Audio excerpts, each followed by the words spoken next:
नमस्ते, जय हिंद दोस्तों। दुनिया वाले देख रहे हैं आप और मैं हूं ऋषिराज।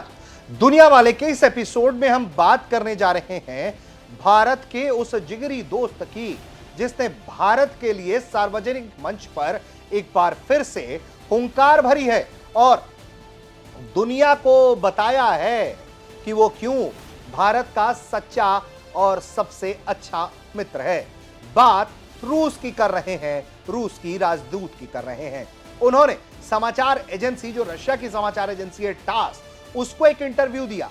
उस इंटरव्यू में उन्होंने एक बयान दिया और यह बयान बताता है कि भारत और रूस का कमिटमेंट एक दूसरे के प्रति क्यों इतना निष्ठावान वाला है, क्यों इतना ज्यादा समर्पित है।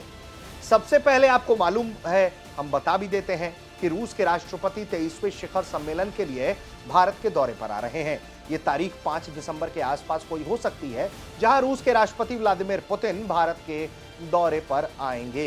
रूस के राष्ट्रपति व्लादिमीर पुतिन जब भारत के दौरे पर आएंगे तो कई अहम डील साइन होगा और उससे पहले रूस ने भारत के साथ अपनी दोस्ती को लेकर जो बयान दिया है वो बताता है दुनिया के देशों को, तमाम उन देशों को जो इस दोस्ती के खिलाफ साजिश करते हैं, यानी कि अमेरिका जैसे देश, वेस्ट जैसे देश जो चाहते हैं कि भारत रूस की दोस्ती में दरार आ जाए। तो क्या कुछ बातचीत हुई है ये भी हम आपको अब बताते हैं।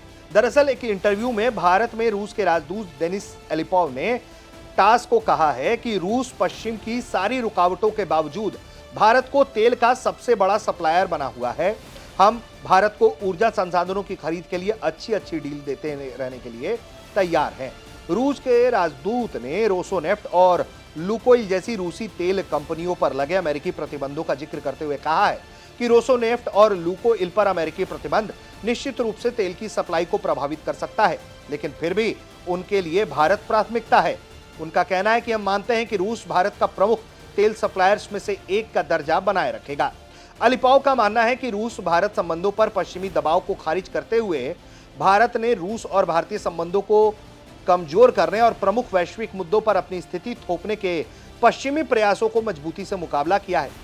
उन्होंने जोर देकर कहा है कि भारत संयुक्त राष्ट्र सुरक्षा परिषद को दरकिनार कर लगाए गए एक तरफा अवैध प्रतिबंधों को मान्यता नहीं देता है। वो स्पष्ट रूप से समझते हैं कि ऐसे प्रतिबंध पश्चिमी व्यापार और वित्तीय प्रणालियों में विश्वास को कमजोर करते हैं, जिससे स्वतंत्र अभिनेता वैकल्पिक तंत्रों के खिलाफ तलाश करने के लिए प्रेरित होते हैं। उनका कहना है कि हम ब्रिक्स, एससीओ जैसे संगठन की क्षमता का पूर्ण इस्तेमाल कर रहे हैं और आशाजनक मौके देखते हैं।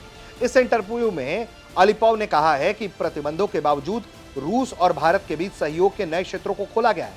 अमेरिकी टैरिफ दबाव के कारण रूस का बाजार भारतीय समुद्री भोजन और अन्य वस्तुओं के लिए समाधान बन सकता है। संयुक्त उर्वरक उत्पादन के लिए भी अच्छे अवसर हैं। वहीं पीएम मोदी और पुतिन के समिट को लेकर उनका कहना है कि ये जो आगामी शिखर सम्मेलन है उसको लेकर दोनों पक्ष बहुत उत्साहित हैं। यह सम्मेलन दोनों देशों के बीच सहयोग को नई ऊंचाइयों पर ले जाएगा, खासकर ऊर्जा, व्यापार, वैश्विक चुनौतियों के संदर्भ में। उनका कहना है कि पुतिन मोदी शिखर सम्मेलन के लिए महत्वाकांक्षी योजनाएं चल रही हैं। देखिए, सबसे बड़ी बात यह है कि भारत और रूस के बीच जो तेल खरीद था उसको कहीं ना कहीं ब्लॉकेट करने की कोशिश की जा रही थी, उसको खराब करने की कोशिश की जा रही थी। अमेरिका ने इसी वजह से भारत पर 25% टैरिफ लगाने के अलावा 25% और टैरिफ लगा दिया, ये कहते हुए कि भारत रूस से तेल खरीद रहा है और ये उनके हितों का नुकसान कर रहा है, इसलिए 50% टैरिफ लगा दिया गया। तनाव बिगड़ गए, तनाव हो गया और एक दूसरे से टकराहट की स्थिति हो गई। इसके बावजूद भी भारत और रूस का तेल कारोबार जारी है। ट्रंप जो दावा कर रहे थे कि जीरो हो जाएगा, जीरो वो नहीं हो रहा है, कम थोड़ा हुआ है फिगर्स में, लेकिन सप्लाई चेन अभी भी खुली हुई है और आकर्षक डील्स दिए जा रहे हैं ताकि ये तेल खरीद बंद ना हो। अलग अलग रूट अख्तियार किया जा रहा है जिसके जरिए इस कारोबार को पूरा किया जा सके। इसके पहले भी भारत को रूस की तरफ से कई आकर्षित ऑफर मिले हैं, जिसमें Su-57 के ज्वाइंट प्रोडक्शन की बात हो, सुखोई लड़ाकू विमान के ज्वाइंट उत्पादन की बात हो। इसके अलावा तमाम और कई ऐसे मिसाइल हथियार बनाने के लिए रूस और भारत साझा प्रयास कर रहे हैं, जिसमें AK सीरीज की बंदूकें भी हैं और उसको लेकर लगातार काम भी हो रहा है, जैसा कि आप जानते हैं। और यही वजह है कि ये दोस्ती लगातार मजबूत हो रही है। सबसे बड़ी बात यह है कि भारत और रूस ने इस बात को बखूबी समझा है कि डिफेंस सेक्टर में ही क्यों हम खाली व्यापार करें, जो बाकी जरूरतों की चीज है उस पर भी काम करना चाहिए। यही वजह है कि रूस के जो उप मंत्री हैं उद्योग के, वो कहते हैं कि वो तो भारत के साथ कार मैन्युफैक्चरिंग भी चाहते हैं, ताकि भारत और रूस मिलकर कार तैयार करें, क्योंकि जो पश्चिमी देशों ने जिस तरह के प्रतिबंध लगाए हैं तो उससे रूस की सप्लाई चेन पर बहुत बुरा असर पड़ा है। इसलिए रूस को कई तरह के जरूरी कंपोनेंट्स भारत मुहैया कराता है। इसके अलावा कार भी भारत बड़ी संख्या में 15 से 20% स्टेक होल्डर है भारत का रूस में कार व्यापार के अंदर। जो ऑटो बाजार है उसके अंदर मारुति जैसी कंपनियां हो गई, या महिंद्रा हो गई, या टाटा हो गई, ये अपनी कारें रशिया को बेचती हैं। रशिया के बाजारों में इनका दबदबा दिखता भी है। तो ऐसे में एक बड़ा सेक्टर है जिसको ये लोग एक्सप्लोर कर रहे हैं, बड़ी मजबूती से एक दूसरे के साथ आगे बढ़ रहे हैं। दोस्ती को मजबूत करने के लिए ही रूस के राष्ट्रपति व्लादिमीर पुतिन आ रहे हैं। वो मेक इन इंडिया कैंपेन से प्रभावित है, वो भारत के आत्मनिर्भर बनने के कैंपेन से प्रभावित हैं। इसके मद्देनजर रशिया में भी जब से पश्चिमी देशों ने उन पर प्रतिबंध लगाया, जब से यूक्रेन का युद्ध शुरू हुआ, उसके बाद से जब रूस को घुटने पर लाने की कोशिश की गई तो भी कई रास्ते अख्तियार किए गए, जिसमें सबसे बड़ी बात है कि पेमेंट सिस्टम, यानी कि बिना डॉलर के भी दोनों देशों ने एक दूसरे के साथ व्यापार जारी रखा और उसको बढ़ाया, उसका स्तर बढ़ा। रुपए और रूबल में ट्रेड हुआ, इसके अलावा चीनी करेंसी में ट्रेड हुआ। तो यानी कि जरूरत के हिसाब से, अपने मित्र के सहूलियत के हिसाब से इस तरह के कदम उठाए जा रहे हैं, जो कि वाकई में अच्छे कदम हैं, जरूरी कदम हैं।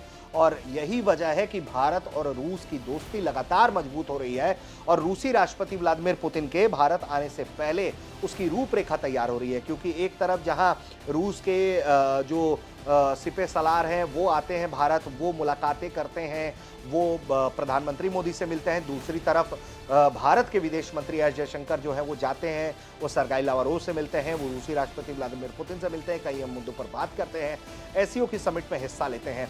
तो आप इससे समझ सकते हैं कि एक बड़े डील का प्रयास, जिसमें S-400 S-500 लड़ाकू विमान और कई अलग प्लेटफॉर्म्स खरीदने को लेकर विचार चल रहा है, और ये संभावित जो दौरा है उसमें कोई बड़े ऐलान होंगे जिस पर दुनिया की नजरें टिकी हैं, पश्चिमी देशों की नजरें टिकी हैं, अमेरिका की नजरें टिकी हैं। और इन्हीं सबको धता बताते हुए रूसी राजदूत ने भी बहुत स्पष्ट किया है कि हम भारत के साथ मजबूती से खड़े हैं, भारत ने हमारा साथ दिया है, इस बात को हम समझते हैं और इसे हम आगे और बढ़ाते रहेंगे। तो खतरे की घंटी उन दुश्मनों के लिए जो भारत रूस की दोस्ती में दरार पैदा करना चाहते हैं, लेकिन भारत और रूस कोई ना कोई रास्ता निकालकर इस दोस्ती को लगातार मजबूत ही बना रहे हैं। उम्मीद करते हैं कि दुनिया वाले का ये एपिसोड आपको पसंद आया होगा। आप देख रहे थे भारत तक।